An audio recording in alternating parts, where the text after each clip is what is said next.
गेल्या बऱ्याच दिवसांपासून आपण पाहतोय की देशातल्या शेतकऱ्यांचं या महागाईनं आणि या पावसामुळे कंबरडं मोडलेलं आहे। हवामानातले बदल किंवा अतिवृष्टी असेल, अशा अनेक कारणामुळे किंवा कर्जबाजारी असेल, अशा अनेक गोष्टींमुळे शेतकरी वारंवार हवालदिल होतो आणि आत्महत्या सुद्धा शेतकरी करत असल्याचं प्रमाण दिवसेंदिवस वाढत चाललेलं आहे।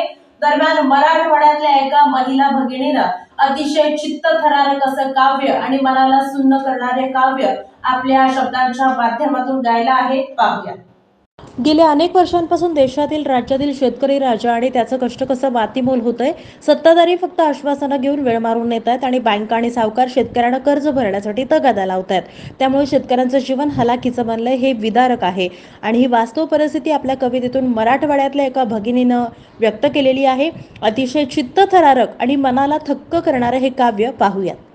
पावसाना खोड मोडली नाही आला लवकरी, थोडा फार माल झाला शौकर बसला दारी। कापसाचा भाव वाढणं दाबून ठेवला बाई, सरकारचं ग लक्ष नव्हतं भाव वाढला नाही। सोयाबीनचा भाव वाढणं आशा होती लय मोठी, गरिबांना कष्ट केले 2 पैशासाठी। शेतकऱ्यांना कष्ट करून केली जीवनाची माती, खताब्याचा खर्च फिटाना काही नाही उरलं हाती।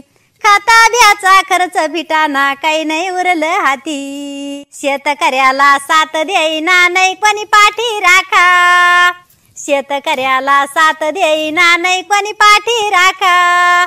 बँकेवाला निरूप देतो कर्ज फेडून टाका, बँकेवाला निरूप देतो कर्ज फेडून टाका।